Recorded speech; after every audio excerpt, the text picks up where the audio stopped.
தேர்தல் நேரத்துல ஒரு ஆதாயம் தேடுறாரு. திரு டுபாகூர் விஜய் அவர்கள், கூமாப்பட்டி விஜய் அவர்கள் தேர்தல் நேரத்துல ஆதாயம் தேடிக்கிறாரு. மதுரையில மாநாடு போட்டா நீ கேப்டன் ஆயிடுவியா? மதுரை என்றைக்குமே எங்களுடைய அழகருக்கு சொந்தமான மண்ணு. அங்க இருந்து நீ வாக்கு மட்டும் இல்ல, ஒரு பிடி மண்ணை கூட திரு விஜய் அவர்கள் எடுக்க முடியாது. கேப்டன் நீயும் ஒன்னா. கேப்டன் வந்து என்ன சொல்றது, அப்போல இருந்து இப்ப வரைக்கும் மக்களுக்காகவே வாழ்ந்து உயிரை விட்டுருக்காரு. மறுபடியும் நான் சொல்றேன், தனி மனித ஒழுக்கம் உள்ளவர் தான் எங்களுடைய கேப்டன் அவர்கள். ஒன்ன மாதிரி கிடையாது. சோ அதனால நீங்க எல்லாம் கொஞ்சம் அடக்கி வாசிங்க bro. It's very wrong bro. மறுபடியும் நீங்க பேசுறது.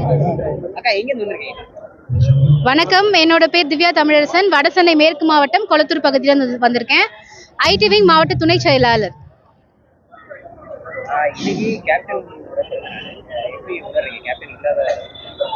ரொம்ப வருத்தம் அக்கா, ரொம்ப வருத்தமாவும் கஷ்டமாவும் தான் சார் இருக்கு. அந்த மீளா துயர்ல இருந்து நாங்க இன்னும் யாரும் மீண்டு வரல. நிர்வாகிகள் ஆகட்டும், பொதுமக்கள் ஆகட்டும் தினந்தோறும் வராங்க, தினந்தோறும் அவர்கிட்ட ஆசீர்வாதம் வாங்குறாங்க. என்ன சொல்றது, ஒரு சமாதி இன்னைக்கு ஒரு சன்னதி ஆயிருக்கு. எந்த ஒரு தலைவர்களுக்கும் இந்த மாதிரி அமையல. அம்மையார் ஜெயலலிதா அம்மா சமாதியும் இந்த மாதிரி ஒரு பேர் வாங்கல. கலைஞர் நினைவிடத்துக்குள்ள இந்த மாதிரி ஆட்கள் போல. அதுதான் கேப்டனுக்கு கிடைச்ச உண்மையான புகழ், அன்பு எல்லாமே இதுதான். மக்கள் என்ன சொல்றது, தினம் தினம் வராங்க, தினம் தினம் அவர்கிட்ட ஆசீர்வாதம் வாங்குறாங்க. அவருடைய புகழ் இன்னமும் ஒழிச்சிட்டு இருக்கு. தமிழ்நாடு வரைக்கும், பாரத பிரதமர் வரைக்கும் நம்ம கேப்டனுக்காக அஞ்சலி செலுத்தியிருக்காரு. இதை விட வேற தலைவனுக்கு வேற என்ன வேணும்?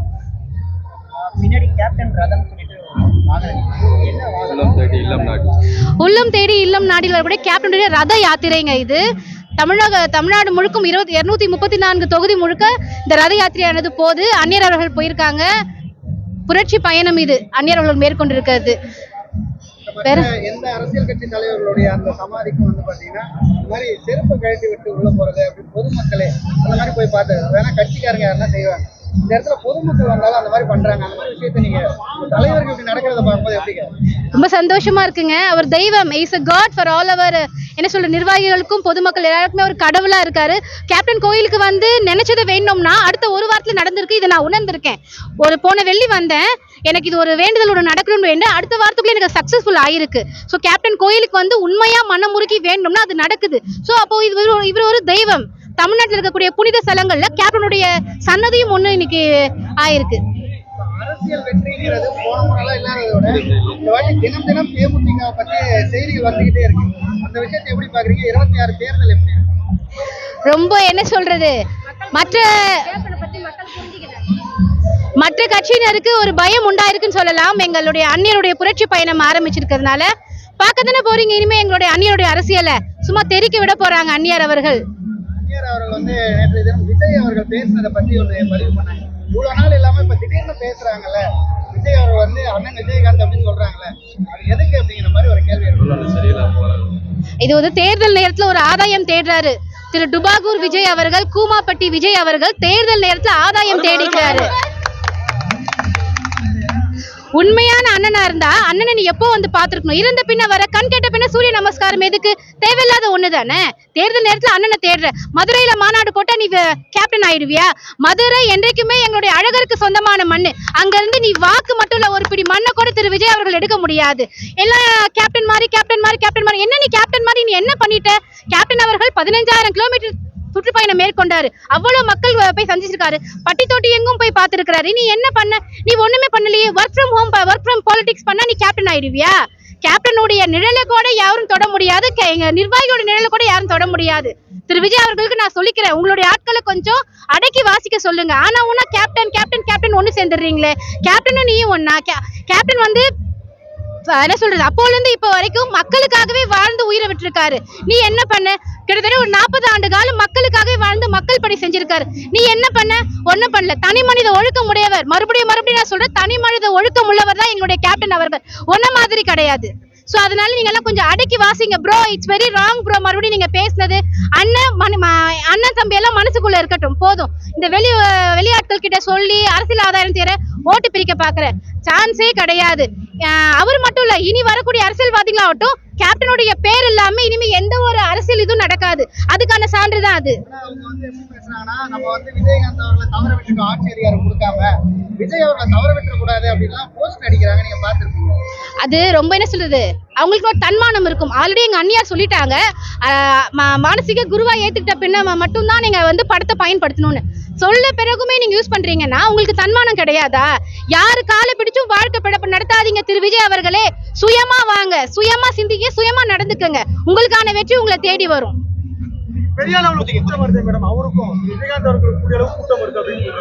சான்ஸ் இல்ல. 2005 த்ரோ பேக் பண்ணி பாருங்க. 2005 நடந்த மாநாடு நீங்க கொஞ்சம் பின்னாடி போய் பாருங்க. 25 லட்சம் பேர் கூடிய மாநாடு, இந்திய வரலாற்றிலே சாதனை படைத்த ஒரு மாநாடு கேப்டனுக்கு மட்டும்தான். கேப்டன் கண் பார்வைக்கு கூடிய கூட்டம் அது. எந்த ஒரு அரசியல்வாதிக்கும் வராத கூட்டம் அது. கேப்டன் அவர்கள் இருக்கிறப்ப தமிழ்நாட்டு அரசியல் எப்படி இருந்தது? இன்னைக்கு அவர் இருந்திருந்தா எப்படி இருந்திருக்கும்? கேப்டன் இருந்தா நிஜமாவே சூப்பரா இருந்திருக்குங்க. இன்னைக்கு இந்த மக்கள், நாங்க பெண்கள் கஷ்டப்பட வேண்டியது கிடையாது. இன்னைக்கு நாங்க பெண்களும் வேலைக்கு போய் சம்பாதிக்கிறோம். எதனால? வருமானம் பத்தல, விலைவாசி உயர்வு, பெண்களை குழந்தைங்களை படிக்க வைக்க முடியல. சோ இதெல்லாம் கேப்டன் இருந்திருந்தா இந்த நிலைமை மாறி இருக்கும். அப்கமிங் ஜெனரேஷனுக்கு கொஞ்சம் யூஸ்ஃபுல்லா இருந்திருக்கும். கல்வியா இருக்கட்டும், மருத்துவமா இருக்கட்டும். கேப்டனை போல ஒரு தரமான ஆட்சி கொடுக்க எந்த தலைவனாலும் முடியாது. தங்கத்தை தவறு விட்டுட்டோன்றீங்க. கேப்டன் வழி வந்த எங்க அண்ணியார் இருக்காங்க, புரியுதுங்களா? அந்நியார் இருக்காங்க. கேப்டனுடைய விட்டு சென்ற பாதையை எங்களோட அந்நியார் ஃபுல்ஃபில் பண்ணுவாங்க. அவங்க வழிபடி நாங்க நடப்போம். நிச்சயம் தமிழ்நாடு 2026 என்ன ஒரு ஆன்டி கரப்ஷன் ஃபோர்ஸ் எங்களுடைய கேப்டன் விஜயகாந்த் அவர்கள் சொல்லியிருக்காரு. ரமணால ஆன்டி கரப்ஷன் கவர்மெண்ட் அந்நியார் தலைமையில ஃபார்ம் ஆகும். இது நிச்சயமா 2026 அந்நியார் யாரோட கூட்டணி வைக்கிறாங்களோ அந்த கட்சி தான் அரியணையில அமரும். இது நான் நிச்சயமா சத்தியம் பண்ணி சொல்லிக்கிறேன். அப்படி எங்களுடைய அந்நியாருடைய கூட்டணி இல்லாம ஆட்சி அமைஞ்சா நான் மொட்டை அடிச்சுக்கிறேன். இதே கேப்டன் டெம்பிள்ல சொல்றேன் நானு. தலைவர் அவர்கள் திரு விஜயகாந்த் அவர்களுடைய பேரை மேடையில பயன்படுத்திருக்காரு இல்லையா? அது வந்து பாராட்ட வேண்டிய விஷயம் தானே? அது அரசியல். அவர் வந்து கூமாப்பட்டிங்க. ஓப்பனா சொல்லணும்னா இவர் ஒரு கூமாப்பட்டி.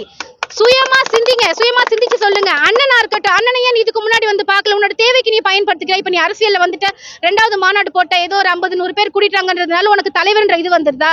நிச்சயம் கிடையாது. அவர் என்ன சொல்றது, சுயநலவாதி, பக்கா சுயநலவாதி திரு விஜய் அவர்கள். கேப்டனை போல பொதுநலமா சிந்திக்கக்கூடிய ஆள் கிடையாது. அவர் தம்பினே ஃபர்ஸ்ட் ஆஃப் ஆல் சொல்லிக்காருங்க. அவருக்கான தம்பி கோடான கோடி பேர் இருக்காங்க தமிழ்நாட்டுல. அவரு நீங்க தம்பியாவே நாங்க அவரை பார்க்கல. அவர் ஒரு அரசியல்வாதி. கேப்டன் அவர்கள் என் மக்களுக்கு என்ன வேணுமோ அதை பார்த்து பார்த்து செய்வார். அதுதான் கேப்டன். விஜய் என்ன பண்றாரு? அடுத்த கட்சிக்கார் பார்க்கறதுக்காக உதவி செய்யறாரு. சோ ரெண்டுத்துக்கும் வித்தியாசம் இருக்கு. தலைவனுக்கும் தற்கூரிக்கும் உள்ள வித்தியாசம் அதுதான். கூமாப்பட்டி, கூமாப்பட்டி விஜய், தற்கூரி விஜய். என்ன சொல்றது? இப்ப வரைக்குமே நீ ஸ்கிரிப்ட பார்த்து பேசிட்டு இருக்க. கேப்டன் மாதிரி சுயமா நீ பேசல. மதுரை மாநாட்டுல வந்து கேப்டன் மாநாட்டை விட அதிகமான கூட்டம் கூடுச்சுன்னு சொல்றாங்க. வாய்ப்பே கிடையாதுங்க. நிச்சயம் கிடையாது. அது ஃபுல்லா போலி. காசு கொடுத்து கூப்பிட்ட கூட்டம், காசு கொடுத்து கூப்பிடுற கூட்டத்துக்கும் விசுவாசத்துக்கு கூடுற கூட்டத்துக்கும் வித்தியாசம் இருக்கு. முழுக்க முழுக்க அது காசுக்கு கூடிய கூட்டம், விசுவாசத்துக்கு கூடிய கூட்டம். 2026 ஜனவரி 9 கடலூர்ல எல்லாம் பார்க்க தானே போறீங்க. விஜய் அவர்கள் பல நாள் நான் கேப்டன் கூட பழகி இருக்கேன், எனக்கு அவரை பத்தி தெரியும் அப்படின்னு பேசியிருக்காரு. என்ன தெரியும் உனக்கு? நீ என்ன தெரியும் உனக்கு? நீ என்ன பழகிட்ட? நீ என்ன தெரியும் உனக்கு? சிறு வயதுல இருந்தே அவரோட இருக்கக்கூடிய தொண்டர்கள் எவ்வளவு பேர் இருக்காங்க. நீ என்ன பழகிட்ட? அண்ணன்ற மரியாதை உனக்கு இருக்கா? உன்னை ஏத்தி விட்ட ஏனியவே கீழே தள்ளி விட்டவர் தான் நீ. அவர் மேல இருந்த மரியாதை எனக்கு போயிடுச்சு. நான் ஒரு விஜய் ரசிகன் தான். நான் ஒரு பக்தியாவே ஒரு காலத்துல இருந்தேன். அவரை பத்தி பின்ன தெரிய வர வர வர நான் விட்டுட்டேன். வேண்டாம். இவர் என்ன சொல்றது, தளபதிக்கு தலையே மேலுங்க. தன்மானம் போனாலும் தலை ரசிகையா இருக்கிறது தான் எனக்கு நல்லது. எனக்கு ரொம்ப பிடிச்சிருக்கு. தலையை போல யாரும் வர முடியாது.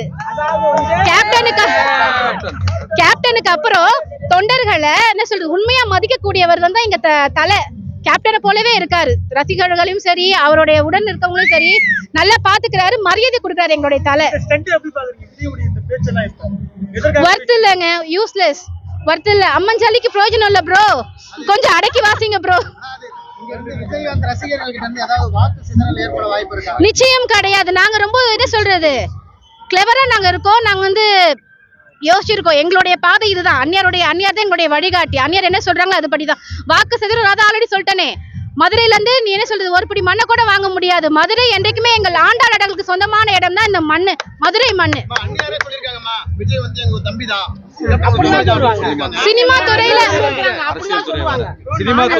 சினிமா வேற, அரசியல் வேறு. சினிமால அவருடன் பழைய எத்தனை அண்ணன் தம்பிங்க இருக்காங்க. சினிமா வேற, அரசியல் வேறு. அதை இதை ஒன்னா பார்க்க வேண்டாம். அவ்வளவுதான்.